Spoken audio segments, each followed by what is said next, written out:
हम एकदम शांत रहेगा सब। क्या क्वेश्चन है? Who is the inventor of who is the inventor of motion study? कौन इन्वेंटर है मोशन स्टडी का? F W sorry, F W Taylor ना। आंसर क्या होगा? सी। फिर क्या बोला है? Ideal time can be control. Ideal time को कैसे कंट्रोल कर सकते हैं? Through piece wage rate. कैसे? पीस वेज रेट के जरिए हम लोग क्या कर सकते हैं? आइडियल टाइम को कंट्रोल कर सकते हैं। किसको कंट्रोल कर सकते हैं? कैसे भैया? मानो कि वर्कर आया, काम नहीं कर रहा है या मशीन खराब हो गया। मशीन खराब हुआ तो क्या हुआ? हम यूनिट प्रोड्यूस नहीं कर पाएगा वो। अब यूनिट प्रोड्यूस नहीं करेगा तो उसको पैसा नहीं मिलेगा। भले गलती हमारा होगा, भले मशीन हमारा रुक गया होगा, लेकिन उसको तो पेमेंट नहीं मिलेगा। तो ideal can be control through piece wage rate. Piece wage rate के जरिए हम क्या कर सकते हैं? रोक सकते हैं। किसको? आइडियल टाइम को। Determinations of and writing of time taken by a worker.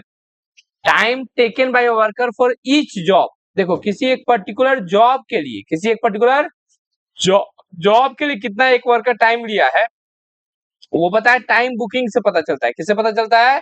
Time booking के जरिए ये बात क्या होता है? पता चलता है।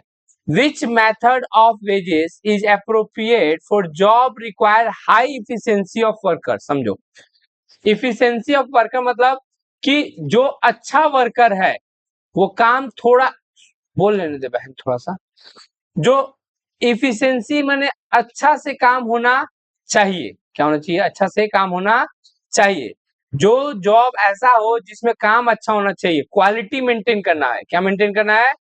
क्वालिटी, क्वांटिटी मेंटेन नहीं करना है ना। इफिशियंसी उसका एकदम सटीक होना चाहिए। तो उस केस में हम लोग टाइम रेट सिस्टम को क्या किया जाता है? फॉलो किया जाता है, ताकि क्वालिटी मेंटेन हो। भले दो पैसा ज्यादा लगे, मैटर नहीं करता। पीस वेस सिस्टम में क्या होगा? वर्कर जैसे तैसे टेढ़ा मेढ़ा बकटेढ़ा कैसे भी बना के क्या करेगा? प्रोडक्शन ज्यादा से ज्यादा करने का कोशिश करेगा, ताकि उसको वेजेस ज्यादा से ज्यादा मिले। और जब टाइम वेस्ट सिस्टम होगा, कोई ड्राइंग बना रहा है या फिर कोई आर्ट का कोई काम है, तो उसके लिए टाइम वेस्ट सिस्टम क्या होगा? ज्यादा अच्छा होगा, क्योंकि जल्दी जल्दी करने की जरूरत नहीं है। क्वालिटी मेंटेन होना चाहिए। Rate of wages 160 per hour. Time taken to produce 1 unit is 12 minute. है ना? अब समझो, 1 घंटे का 160 रुपया मिल रहा है और एक पीस बनाने में 12 मिनट, तो 60 मिनट में कितना पीस बनेगा? 12 25 60, 5 पीस बनेगा। अब 5 पीस का हमको 160 रुपया मिल रहा है। 5 पीस का हमको 160 रुपया मिल रहा है, तो 160 को डिवाइड देंगे 5 से, तो कितना बार में जाएगा? 5 तिहाई 15, रुक बहन, 5 दूनी 10, तो 32 विल बी द आंसर। चार था इसमें। In which method wages for ideal time is paid to worker, is not paid to worker? है ना, वेजेस नहीं पेड किया जाता पीस वेज सिस्टम में। किसमें? पीस वेज सिस्टम में। पीस वेज सिस्टम में क्या होता है? पीस जितना बनाया भाई उतना मिलेगा, काम करो चाहे मत करो। Time allowed for a job is 12 hour. Time allowed कितना है? 12 hour. Worker complete the job in 10 hour. कितना देर में कंप्लीट कर दिया? 10 घंटा में। है ना? तो हमारा स्टैंडर्ड टाइम हुआ कितना? 12 घंटा। एक्चुअल टाइम टेकन हुआ कितना? इफिशियंसी का फॉर्मूला था standard time by actual time into 100। तो स्टैंडर्ड टाइम है 12, 10 इंटू 100, 120% की इफिशियंसी से काम हुआ है। The difference between time keeping and time booking is ideal time. There are dash wage rate mention in merit 3। Time as per time keeping, time keeping के हिसाब से 48 घंटा काम हुआ है, टाइम बुकिंग के हिसाब से 45 घंटा काम हुआ है। तो 3 घंटा गया पानी में, 3 घंटा गया पानी में। 1 मिनट, हाँ थोड़ा सा हमको वेट करो।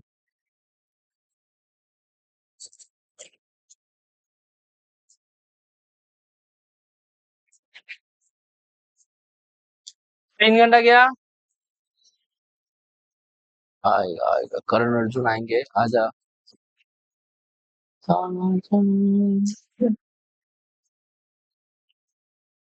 आजा तुझको देखूं। चल, हाँ कहाँ तक आए हम लोग? क्या बोला है? 48 घंटा लगा है टाइम कीपिंग में। टाइम बुकिंग में कितना है?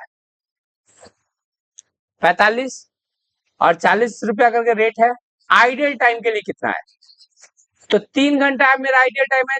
3 घंटा का हम लोग एक्स्ट्रा पैसा दिए उसको, काम वो लोग किया है 45 घंटा ही, पैसा दिए हैं 48 घंटा का, है ना? तो 3 × 40 120। कोई दिक्कत है यहाँ पे? ये अच्छा है। क्या दिया है question?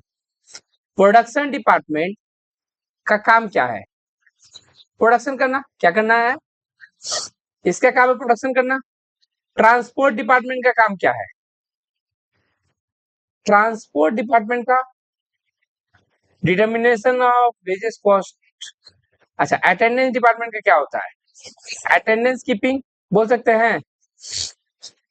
Human resources department, HRM account है ना, HRM human resources management, human resources appointment. तो इसका तो एक ही बच्चा, डिटर्मिनेशन ऑफ वेजेस कॉस्ट, है ना? तो अल्टीमेटली देखा जाए तो 1 का बी, 2 का सी, 1 का बी, 2 का सी, 3 का डी और 4 का ए, ऑप्शन नंबर ए। बहुत टफ लग रहा होगा, समझ में नहीं आ रहा होगा। हाँ, टाइम रेट सिस्टम। कौन सा सिस्टम? कहाँ है मेरा पेन? टाइम रेट सिस्टम में क्या होता है? क्वालिटी मेंटेन किया जाता है। पीस रेट सिस्टम में क्या होता है? लो क्वालिटी ऑफ गुड्स क्या किया जाता है? मेंटेन किया जाता है। किसमें? पीस रेट में, है ना? अच्छा, इसमें टाइम रेट सिस्टम में, पीस रेट सिस्टम में low quality goods, differentiate piece rate system, differentiate में सर्व पनिशमेंट नहीं होता है। अगर भाई इफिशिएंसी तुम्हारा अच्छा नहीं है तो तुमको पैसा कम मिलेगा, है ना? पैसा पैसा कम मिलेगा। कब? इफिशिएंसी अगर, ऐसा थोड़ी दिखाई थोड़ी नहीं दे रही हो मोबाइल बैग के अंदर। मल्टीपल में मेनी वेज रेट होता है। ऑप्शन नंबर डी, 1 का बी, 2 का ए, 3 का सी और 4 का डी। Correct statement. पढ़ो एक बार।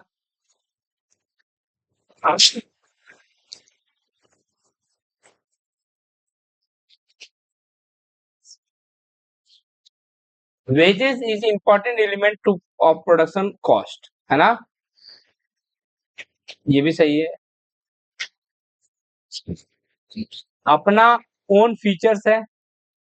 Wages cost mainly related to worker से नहीं है, प्रोडक्शन।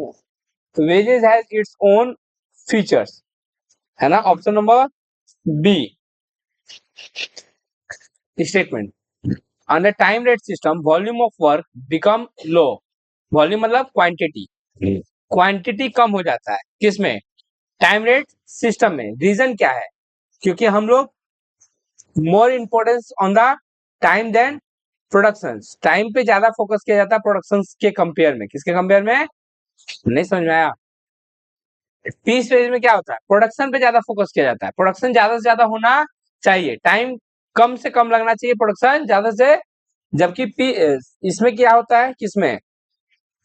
टाइम में क्या होता है कि हम लोग टाइम को ज्यादा वैल्यू देते रहते थे, प्रोडक्शन क्वालिटी मेंटेन में ज्यादा फोकस करता है।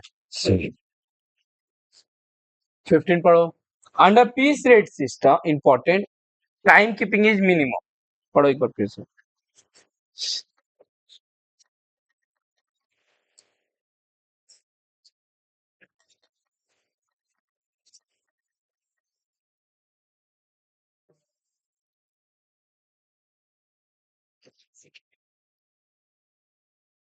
देखो, बोला अंडर पीस पीस रेट में हम लोग प्रोडक्शन को ज्यादा वैल्यू देते हैं, टाइम कीपिंग को कोई वैल्यू ही नहीं देते हैं, तो ये तो फॉल्स है। Only time keeping is essential for time rate system, ऐसा जरूरी नहीं है। टाइम बुकिंग भी जरूरी है क्योंकि इफिशियंसी उसका नापना होगा कि काम सही से कर रहा है कि, तो both the statement are false, both the statement are false. Remuneration is price of the workers labour, जो सैलरी मिलता है उसको, उसके लिए क्या है, प्राइस है, किसके लिए, वर्कर के लिए। एक ही बात तो दोनों में बोला। Wages is given to worker as a price of the workers labour, true.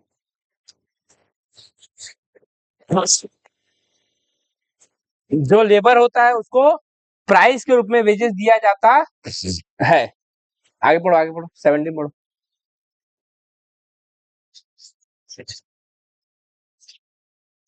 हट, गलती।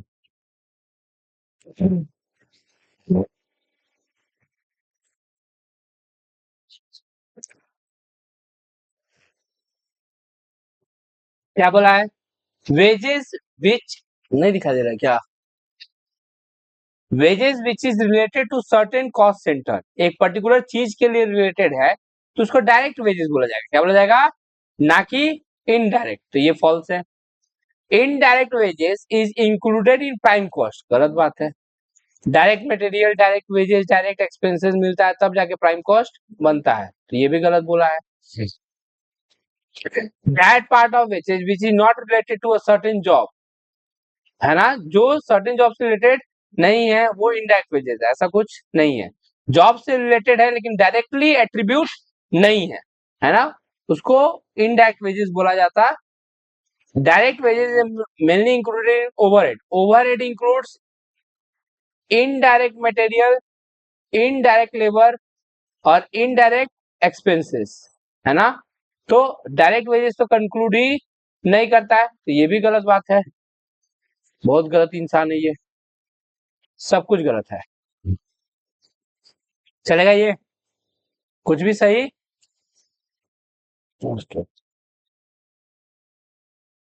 पढ़ो। The oldest method of time keeping is attendance register method, ठीक ही लग रहा है, पढ़ो आगे।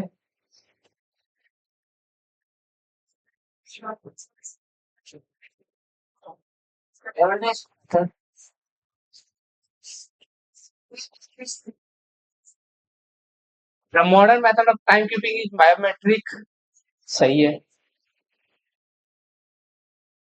Biometric method is more competent and time consuming, false, ये गलत है।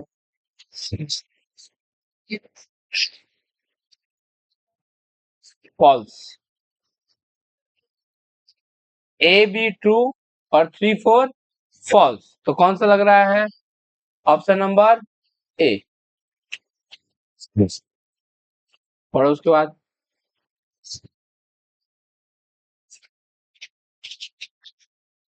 सोम का लैपटॉप में डाल दिया, उसमें कैसे रखा है, डाल दिया है,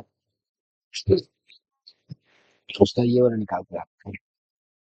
I statement, normal ideal time is not avoidable, हाँ उसको अवॉइड नहीं कर सकते हम लोग, क्यों, क्योंकि वो थोड़ा बहुत मशीन का रिपेयर होगा ही होगा, 10 मिनट 15 मिनट बच्चा लेट आएगा ही आएगा, तो जिसको कंट्रोल किया नहीं जा सकता है ना, ये बात तो ठीक ही लग रहा है। उसके बाद पढ़ो बी नंबर।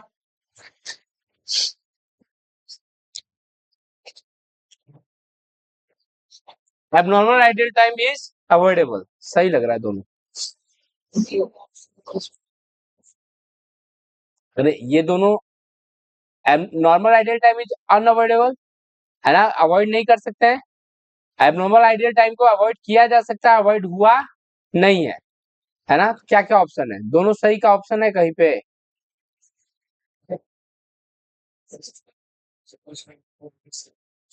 नहीं, ऐसा कुछ नहीं होता है, नहीं। अब लेबर फैक्ट्री गेट से इन कर रहा है, लेबर का फैक्ट्री गेट यहाँ पे है और उसका मशीन है 200 मीटर दूर, तो क्या करेगा, यहाँ पे कोई झूला लगा देगा, यहाँ से सीधे कूद के यहाँ पे जाएगा, वो तो पैदल ही चल के जाएगा ना। जो 10 मिनट लगना है वो 10 मिनट लगेगा ही लगेगा। एबनॉर्मल कंट्रोल हो सकता है ना। हाँ, हम बता रहे हैं, अर्थ को, वो अर्थ को तो इकोनॉमिकल कंडीशन मान लो, हम बता रहे हैं एबनॉर्मल क्या होता है। जैसे मशीन का ब्रेकडाउन हो गया चलते चलते, एक होता है डेली रिपेयर कराना रूटीन वर्क, वो आइडियल टाइम है ना, वो रिपेयर कराने के लिए अगर 2-3 दिन रिपेयर नहीं कराएंगे तो मशीन क्या हो जाएगा अचानक से। अब तुम बोलेगा कि एरोप्लेन का क्रैश हो जाना नॉर्मल ये तो है, नहीं, अगर ठीक से उसका जांच होके वो क्या होता, उड़ता तो वो नहीं होता, है ना।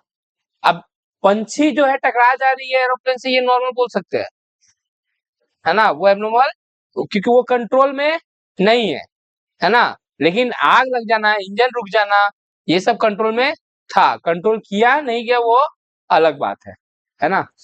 तो आंसर होगा A number option, statement A and B are true but opposite to each other, एक दूसरे से एकदम अपोजिट में है। कौन? स्टेटमेंट 20 नंबर पढ़ो एक बार।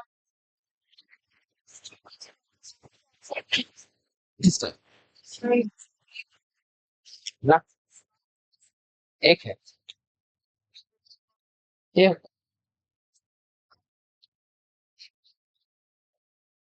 नहीं नहीं, यही तो दिखा रहा है, पता नहीं ये देखो एक बार, a statement in different industries wage rate में बी डिफर, हाँ वेज रेट दोनों में क्या हो सकता है, in different in determining the wages regional discrimination is not important, ये सही बात है ना, रीजनल डिस्क्रिमिनेशन नहीं होना।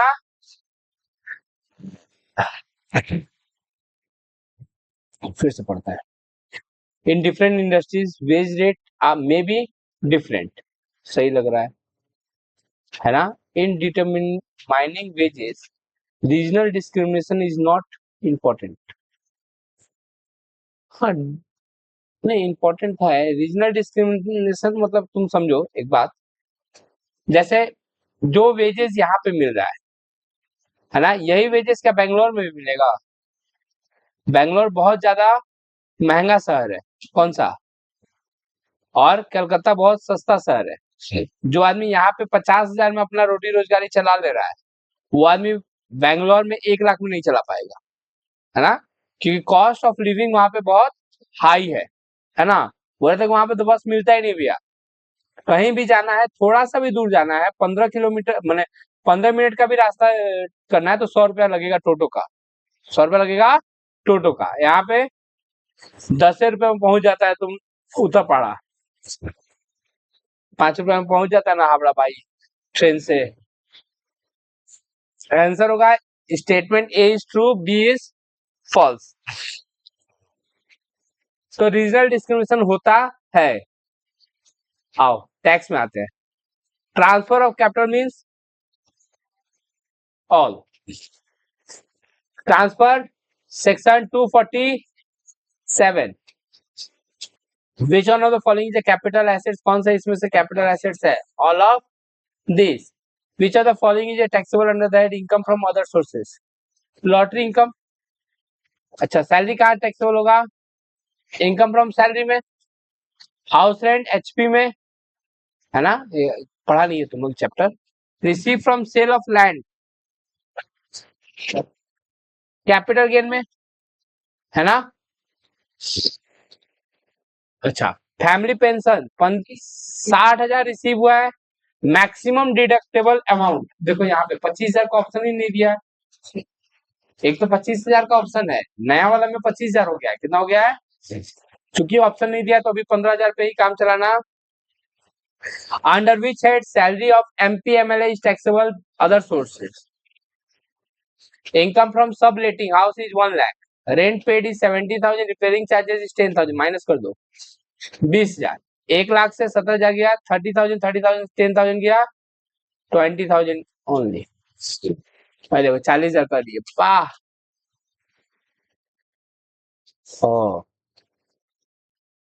profit earned by transfer of capital assets is called capital gain.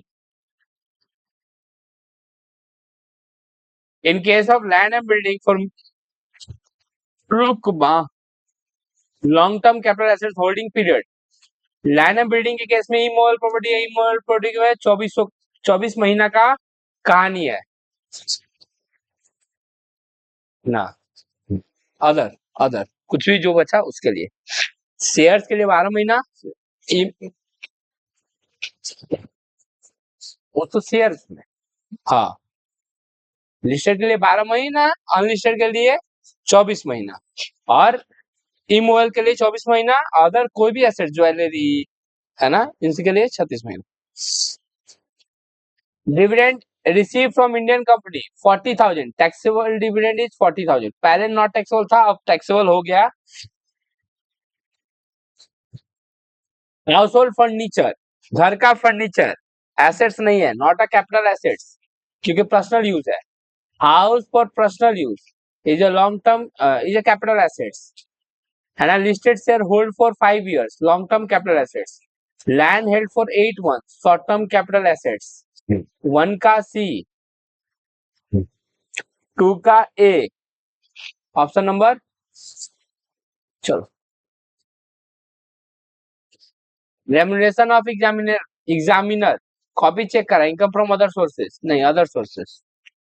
Cell of house capital gain, remuneration of school teacher salary, income house rent. 1 का C, 2 का ए।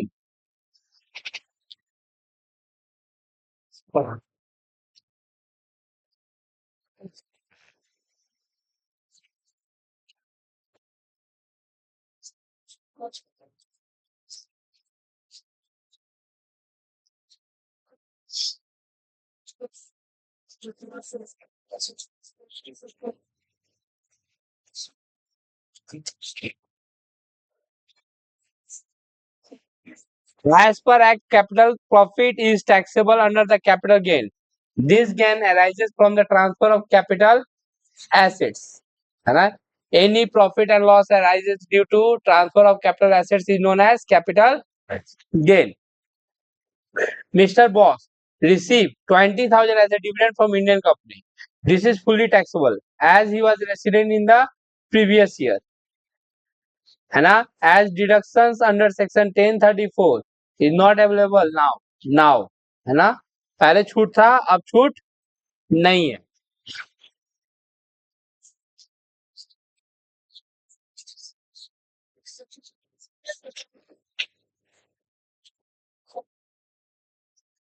Choose the correct alternatives from the statement।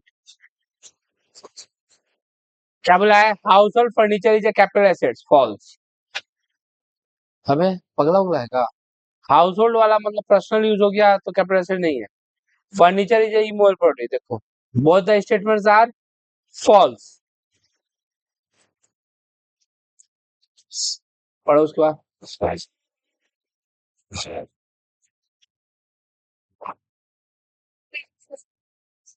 Under section.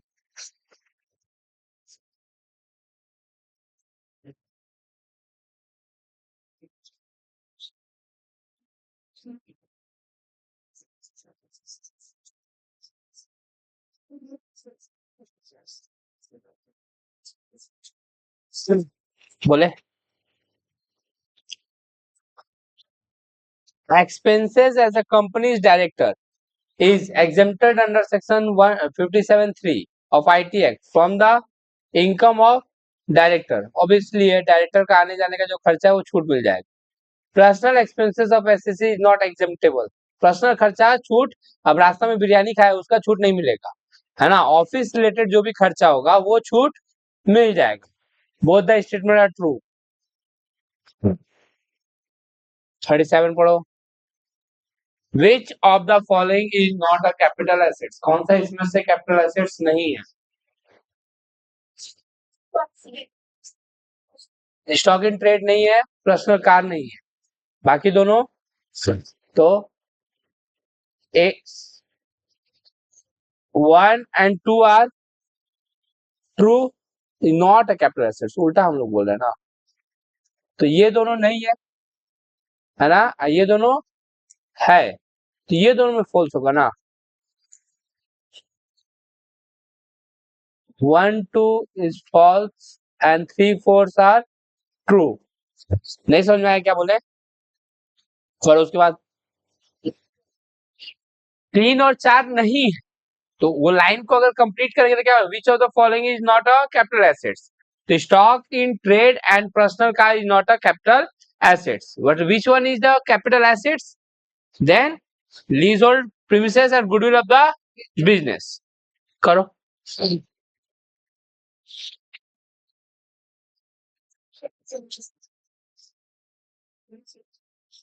Condition to be satisfied by income to be considered as a income from other sources।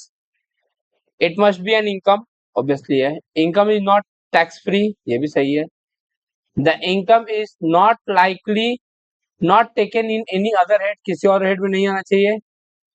हाँ, ये जरूरी नहीं है, ये कहीं से भी जनरेट हो, है ना। जैसे एक आता था rent receive from agriculture land in Nepal, है ना। तो नेपाल वाला जो एग्रीकल्चर लैंड वाला था वो भी तो इनकम फ्रॉम अदर सोर्सेज में ही जाता था। तो जरूरी नहीं है कि इंडिया में ही जनरेट होना चाहिए, जनरेट कहीं भी हो, जनरेट कहीं भी हो, रिसीव इंडिया में हुआ है, that means C number option ज्यादा सही है। 1 नंबर 2 नंबर 3 नंबर सही है, 4 नंबर फॉल्स है। उसके बाद 39 gold coin for worship is treated as capital assets, ठीक है। Central government notified gold deposit is project is not a capital. हाँ, सेंट्रल गवर्नमेंट कभी कभी क्या करता है, वो लिखाए थे ना, गोल्ड बॉन्ड जितना इतना ये वाला छूट है 7%, 6.5%। तो जो नोटिफाई करता है वो छूट है। अच्छा, इस गोल्ड कॉइन जो वर्शिप है उसका सेंट्रल गवर्नमेंट से कोई लेना देना है? आंसर होगा statement A and B both are independent sentence, पर दोनों ट्रू है, दोनों ट्रू है, लेकिन एक दूसरे से कनेक्टेड नहीं है। चलेगा। Statement income which are not assessed in first 4 head, है ना, income are assessed in the head of income from other sources, ये ट्रू है। इनकम रिसीव फ्रॉम सैलरी, अब देखो ये अदर सोर्सेज का बात किया, ये salary assessed in the head of income from salary, तो दोनों ही सही सही है, बट एक दूसरे से अलग है। तो both statement A and B are independent sentence. चलेगा। ये कितना नंबर मॉडल था? Model number 4। एक बार model paper 3 time loss due to waiting for instructions from foreman. Foreman से वेटिंग कर रहे हैं कि वो मेरे को ऑर्डर देगा तब जाके हम क्या करेंगे, काम करेंगे। तो ये फॉरमैन कहाँ रहता है? प्रोडक्शन में। तो ये प्रोडक्टिव कॉज है। क्या है? Productive cause. Abnormal and uncontrollable ideal time can be recorded in costing profit and loss if rate of efficiency is 175%, है ना, and रुकना बहन, स्टैंडर्ड टाइम इज 35 आवर्स। तो याद करो टाइम वेस्ट के फॉर्मूला क्या था? Standard time by actual time into 100। तो यहाँ पे 135% आ रहा है, तो स्टैंडर्ड टाइम जो है, स्टैंडर्ड टाइम, ओ अच्छा ये 175 है, तो 35 आवर्स को डिवाइड कर दो 175% से, कितना से? तो आ जाएगा मेरा 20 आवर्स। कितना आएगा? अच्छा, point number 4 which of the following is economic cause. Economic cause मतलब बाहरी वजह से ऐसा कुछ हो गया है। तो idle time due to reproduction, loss due to power failure, loss due to power failure, ऐसा नहीं है। Idle time due to reduction in production for decrease in demand, decrease in, तो डिक्रीज इन डिमांड जो है ये मेरा external force है जो कि अफेक्ट करता है किसको? आइडियल टाइम को, है ना। फिर क्या आता है? Total earning under piece rate system is 720 including DA of 20% of basic piece wages.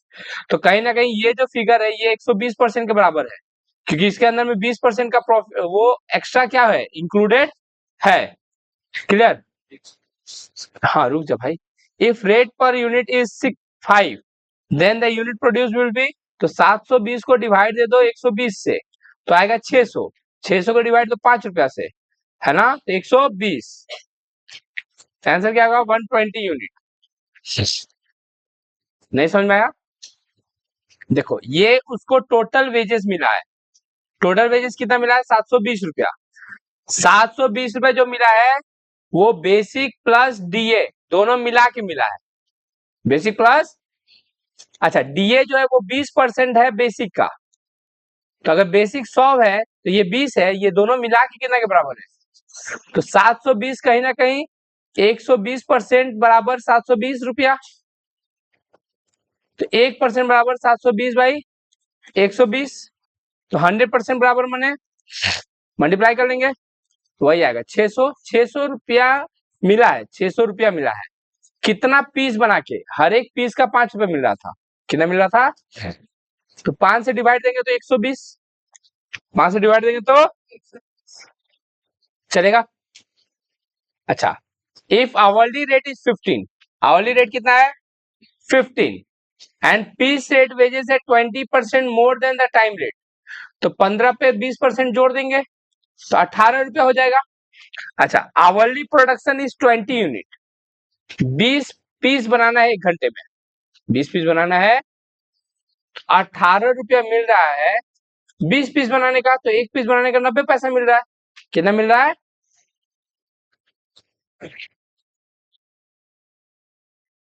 Time allowed to produce 50 unit is 4 hour, 50 unit का 4 घंटा।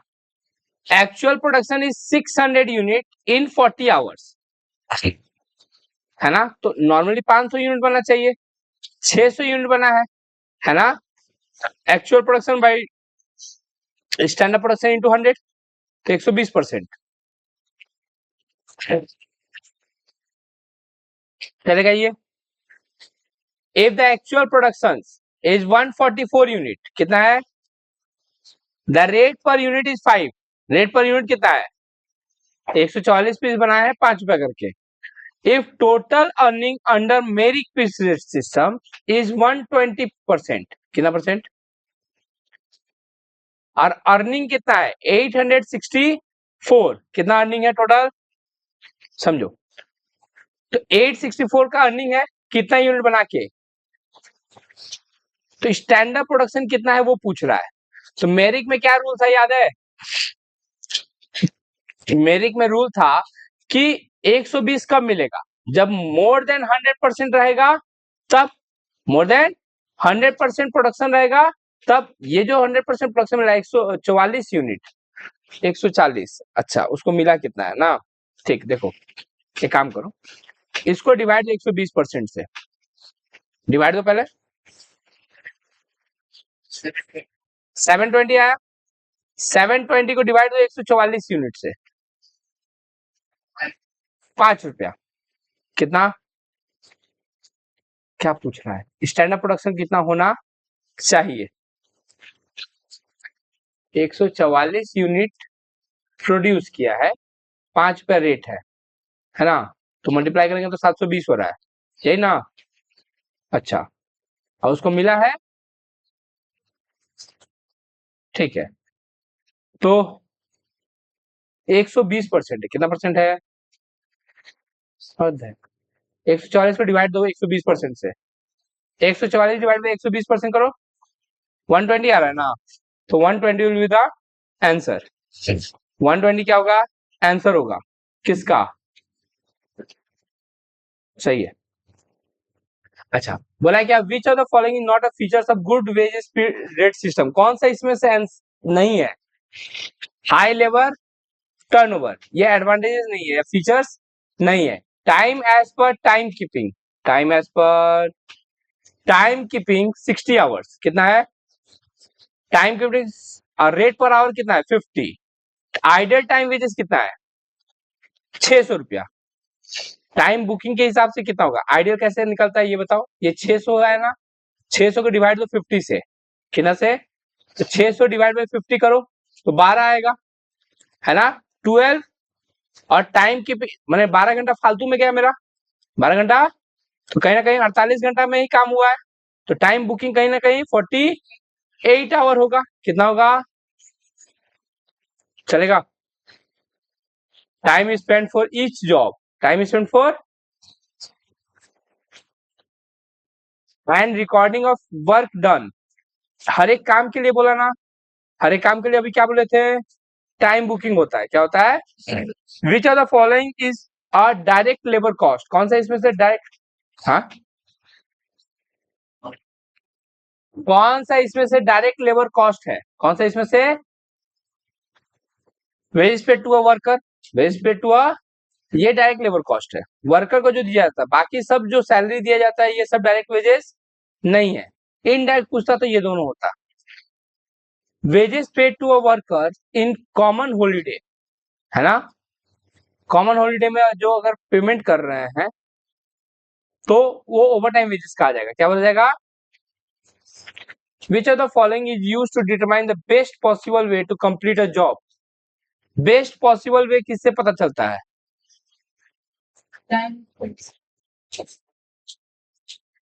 Motion study. क्या होगा? बेस्ट पॉसिबल वे, ये मेथड ही हो, फिर भी आंसर में मोशन स्टडी दिया है, मोशन स्टडी करके रखो अभी। विच one of the following department determine the earning of the worker,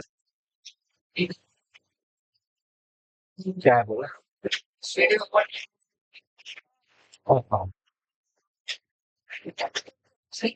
सुन, बताते हैं। ओए, मेरा नॉर्मल छुट्टी हो गया, छुट्टी के टाइम में जो भी काम करे, छुट्टी के दिन में जो भी काम करे उसको ओवर टाइम माना जाएगा। क्या बोला जाएगा? Over time. छुट्टी के बाद का कोई भी काम, जैसे मान लो कि एक वर्कर को 8 घंटा काम करना चाहिए, है ना, या फिर काम नहीं करना चाहिए, या फिर काम, तो उस टाइम में अगर उसके बाद अगर 8 घंटे के बाद कोई काम कर रहा है, सब वो ओवर टाइम में जाएगा। बोनस क्या होता है? बोनस दिया जाता है एक्स्ट्रा में, बोनस दिया जाता है साल भर काम किया बंदा, साल भर काम किया है, 12 महीना, जैसे का बताए तो 365 दिन होता है, 365 दिन में मानो 260 दिन जो है वर्किंग डेज है। कितना दिन है? 260। अब बंदा जो है 260 में से वो क्राइटेरिया रख देगा कि अगर बंदा ने 230 दिन काम किया है तो उसको बोनस मिलेगा। क्या मिलेगा? नहीं तो बोनस नहीं मिलेगा, है ना। लेकिन हॉलीडे पे कोई भी काम करेगा, that is called over time. Ideal time तो होगा नहीं, बोनस तो होगा नहीं,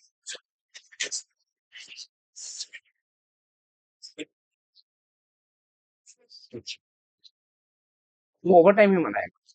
कॉमन हॉलीडे के अंदर में काम करेगा तो नॉर्मल टाइम वेजेस नहीं है, ओवर टाइम है। जैसे नॉर्मली अगर मानो दिवाली है ना, कौन सा दिन है? दिवाली छुट्टी है, अगर उस दिन वर्कर को बुला के काम करा रहा है तो उसको नॉर्मल वेजेस देगा, ओवर टाइम पेमेंट करेगा, एक्स्ट्रा पेमेंट करना पड़ेगा उसको। Which of the following department determines the earning of the worker? Payroll department. कौन सा डिपार्टमेंट?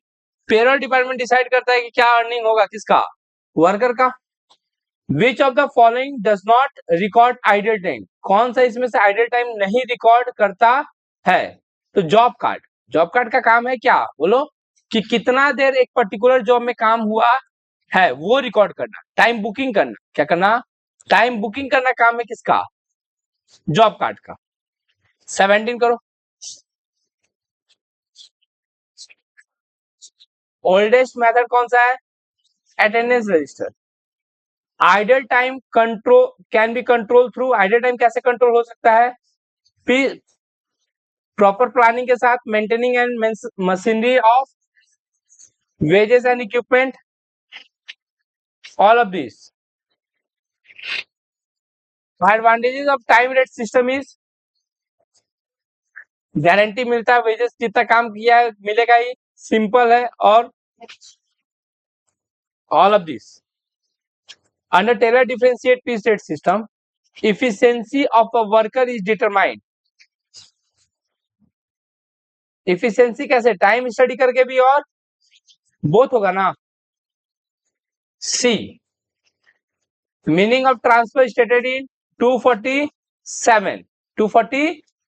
लॉन्ग टर्म एसेट्स बनने के लिए अनलिस्टेड सिक्योरिटीज का more than 24 month, more than which of the following is example of personal assets, कौन सा इसमें से एग्जांपल है किसका, पर्सनल एसेट्स का, किसका, personal assets.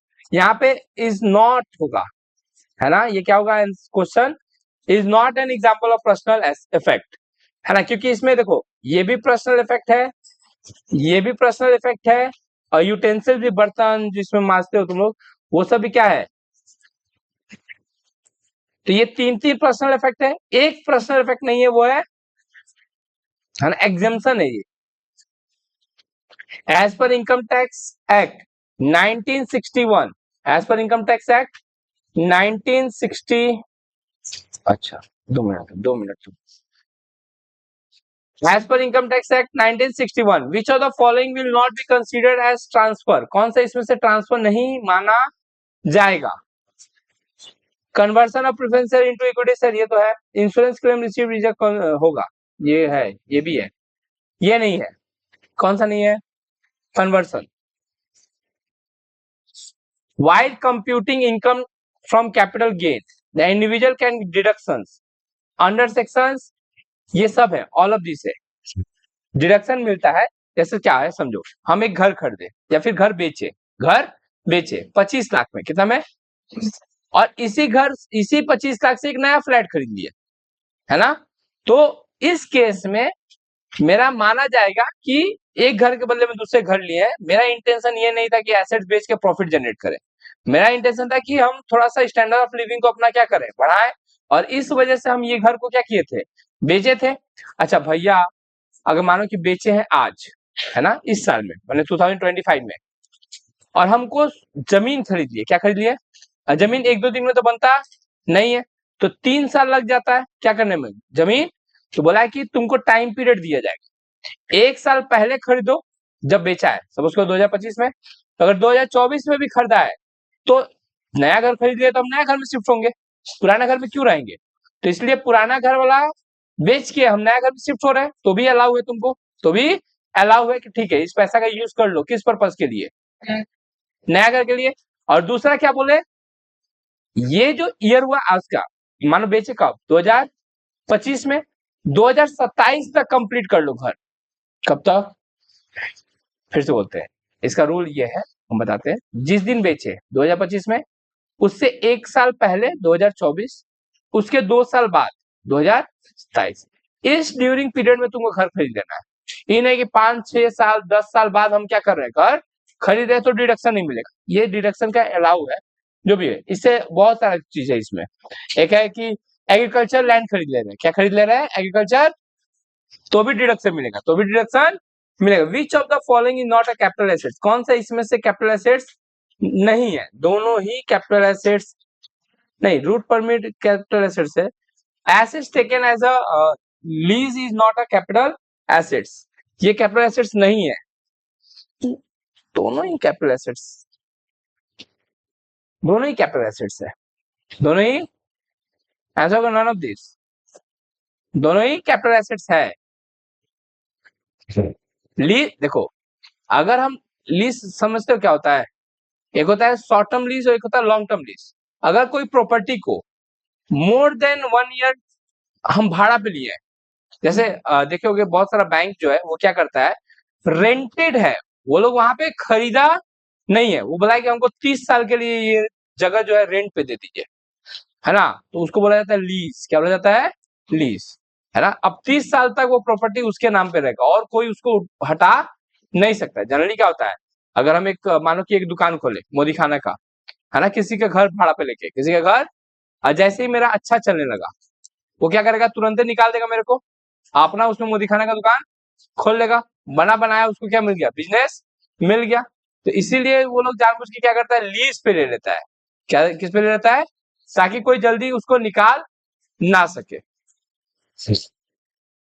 Indexation benefit will not be available on following assets, किस पे नहीं मिलता है, gold bond issued by RBI, all of this होगा, all of this,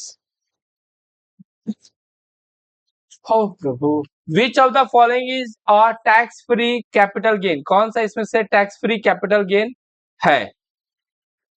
capital gain on issue of under section urban, नहीं tax free नहीं है ये। Sale of shares on which SST is paid, सिर्फ एक नंबर होगा शायद 28 का। अर्बन लैंड नहीं होगा, टैक्स फ्री नहीं है। चलो इसको रख दो, थोड़ा डाउट में, फिर भी आंसर के हिसाब से ऑल ऑफ दिस होगा, लेकिन ये वाला नहीं होगा। अर्बन लैंड को अगर कंपल्सरी एक्विजिशन किया है तो फ्री नहीं मिलेगा।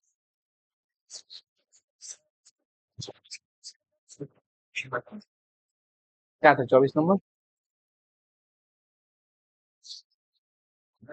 प्रेफरेंस शेयर वाला हो, देख लेंगे।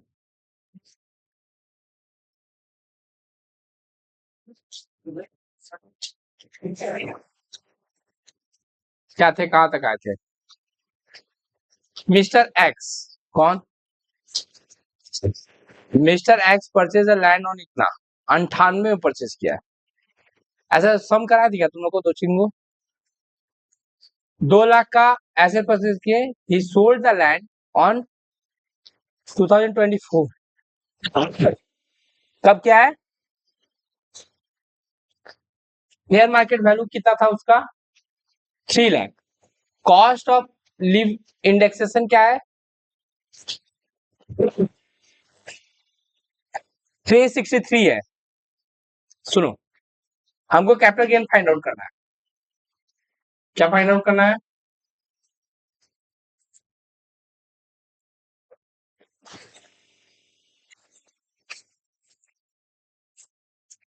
कितना में सेल कंसिडरेशन क्या है? कितना में बेचे हैं? 25 लाख में, है ना? Minus cost of acquisition. Cost of acquisition का फॉर्मूला क्या था? कॉस्ट प्राइस और मार्केट प्राइस। कॉस्ट प्राइस ये है और एक का मार्केट प्राइस 3 लाख लिया जाएगा, which ever is higher, which ever is 3 lakh into अमान, थोड़ा बात कर लेना, तुम जानते हीरो लग रहा है तुम, है ना? 3 लाख कितना है? 3 लाख एक्विजिशन को डिवाइड देंगे 100 से, क्योंकि एक 4 2000 को वो 100 है। अच्छा, आज के डेट में कितना वैल्यू है इसका? 363। नहीं समझ में आया? इंडेक्सेशन बेनिफिट एक भेजे थे ना तुम लोग को पूरा लिस्ट, वही यहाँ पे दिया हुआ है 363। तो इस हिसाब से कितना कैलकुलेशन हो गया है बताओ तो, कैलकुलेट करो रे भाई। 3 lakh divide by 100 multiply by, आप कीजिए, टीचर है, हम लोग तो यहाँ पे नाश्ता करने आए हैं।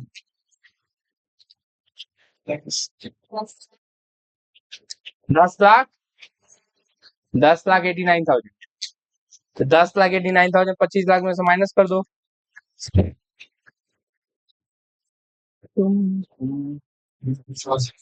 14,11। ऐसा क्या होगा? 1411।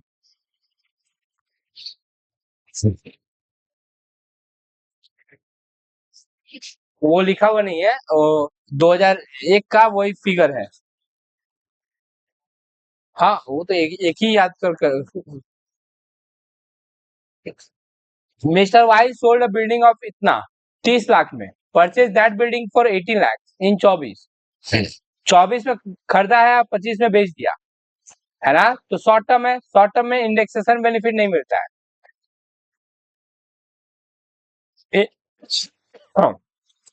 इम्प्रूवमेंट के लिए 2 लाख रुपया खर्चा किया था, 18 तो 20, कितना का खर्चा हो गया? 20 लाख का। बेचा कितना में?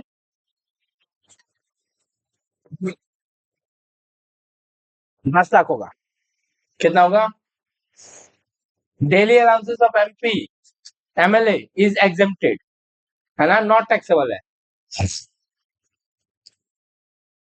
Income not chargeable under the head income from other sources, mention under section 56(2) 56(2). Royalty receive on technical services, technical पे रॉयल्टी रिसीव हो रहा है आउटसाइड इंडिया 80,000, एक्सपेंसेस है 15,000, है ना, तो टैक्सेबल कितना होगा, पूरा 80,000, क्योंकि एक्सपेंसेस आउटसाइड इंडिया हुआ है। Interest receive on FD 160 after deduction TDS of ₹20%, तो टीडीएस काटने के बाद है ना, तो इसको डिवाइड बाई 80% करेंगे तो आएगा 2 लाख, 2 लाख में से खर्चा माइनस कर देंगे, कितना 1500, कितना, तो खर्चा अलाउ होगा कितना 1,98,500। Option number D, amount receive under key man insurance policy will be taxable under the head income from other sources. If income from received from horse races is 12,000, then the tax rate including cess is will be including बोला है ना cess, including cess, तो 30 plus 4% है ना 34%। फिर क्या है, if cash gift received from mother, mother is not taxable थोड़ी होता है gift received from mother is not taxable, mother is not taxable, the taxable value of gift will be not taxable at all। Interest from post office saving bank account received is 14,000 held in jointly, है ना, तो 7,000 का छूट मिलेगा, तो 7,000 taxable हो जाएगा। Income receive from subletting of house is 60,000, from mining royalty is 1,20,000, dividend from India 1, 20, 80, 2 lakh. Gift of scooty receive from a father, father मेरे अबू है, अबू मान जाएंगे, है ना, तो ये हो गया तुम्हारा 2 पेपर सॉल्व, बैठा रहेगा सब।